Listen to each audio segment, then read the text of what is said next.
श्री गुरुभ्यो नमः श्री महागणाधिपतये नमः श्री सरस्वती नमः भक्तुलारा వ్యాస మహర్షి రచించిన మహాభారత ఇతిహాసం యథాతథంగా చెప్పుకున్నాం. ప్రతి శ్లోకం దాని అర్థం.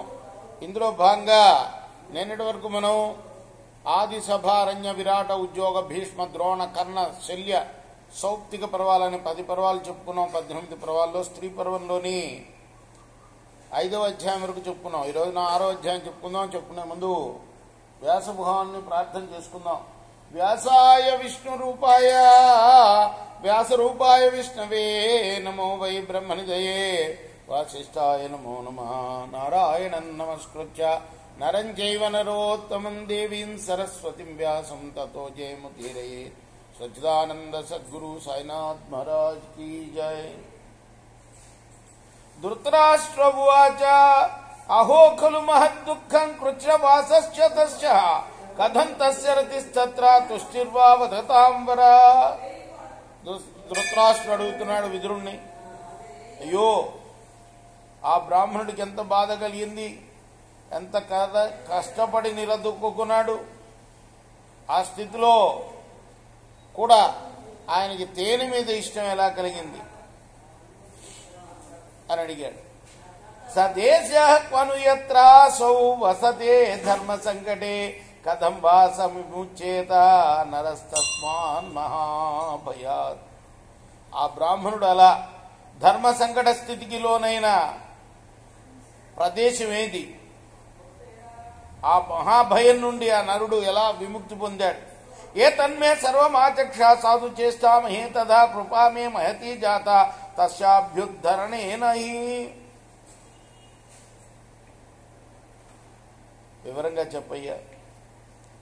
ఒకవేళ అతను ఇంకా ప్రమాదంలో ఉంటే తప్పించే ప్రయత్నం చేద్దాం, ఆయన్ని ఉద్ధరించాలని నాకెంతో దయగలుగుతున్నది. విద్రువాచ ఉపమానమిదం రాజ్యం మోక్ష విద్విరుదాహృతం సుకృతం విందతేయన పరలోకేషు మానవ. విదురుడు చెప్తున్నాడు, రాజా మోక్షవేత్తలు చెప్పే పోలిక ఇది. దీన్ని గ్రహించడం వల్ల మానవుడు పరలోకంలో సుకృత ఫలాన్ని పొందుతాడు. ఉచ్యతే యత్తు కాంతారా మహా సంసార ఏవ సహ వనం దుర్గం హి యచ్చై తత్ సంసార గహనం హి తత్. ఆ అడవి అన్నది మహా సంసారం, దుర్గమ వనం అన్నది సంసారం యొక్క క్లిష్ట రూపం.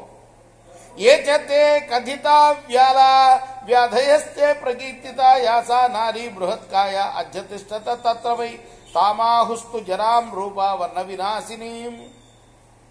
పాములని చెప్పినవన్నీ కూడా రోగాలు.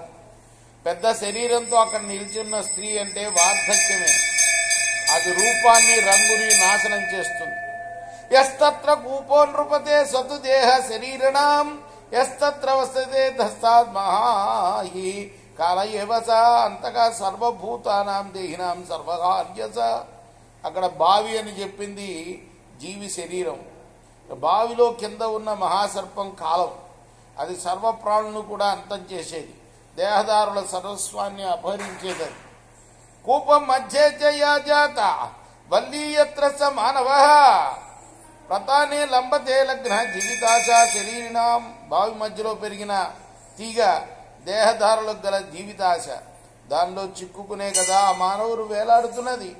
సయస్తు కూపవీనా హేతం వృక్షం పరిసర్పతి షడ్భక్త్ర కుంజరో రాజన్ సతు సంవత్సర స్మృత.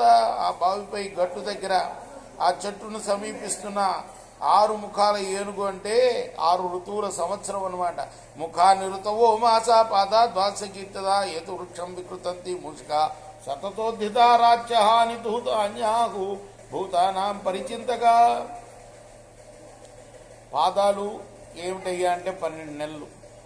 ఎప్పుడు ఉద్యమిస్తూ ఆ వృక్షాన్ని కొరుకుతున్న ఎలుకలు రాత్రింబవళ్ళు.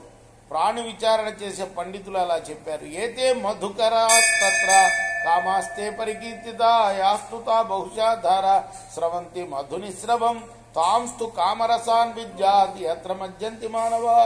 అక్కడున్న తేనెటీగలు కోరికలుగా చెప్పబడుతున్నాయి. విరివిగా తేనె ధారలను స్రవిస్తున్న ఆ ధారలు కామరసాలు అని గ్రహించాలి. మానవులు వాటిలోనే మునిగిపోతారు. ఏవం సంసార చక్రస్య పరివృత్తం విద్యుద్భద ఏన సంసార చక్రస్య పాశాంశ్చిందంతి వైబుధ. పండితులు సంసార చక్ర గమనాన్ని ఈ విధంగా గ్రహిస్తారు. అందుకే ఆ బుద్ధులు సంసార చక్ర బంధనాలను ఛేదిస్తారు. ఇది శ్రీ మహాభారతే స్త్రీ పర్వణి జలప్రదానిక పర్వణి ధృతరాష్ట్ర విశోకకరణే షష్ఠోధ్యాయ. ఇది వ్యాస మహర్షి రచించిన మహాభారత ఇతిహాసంలోని స్త్రీ పర్వంలోని 6వ అధ్యాయం. రేపు 7వ అధ్యాయాన్ని చెప్పుకుందాం.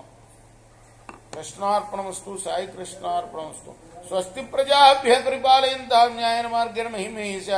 గోబ్రాహ్మణేభ్యः శుభమస్తు. లోకాः సమస్తాः సుఖినో భవంతు. కృష్ణార్పణమస్తు.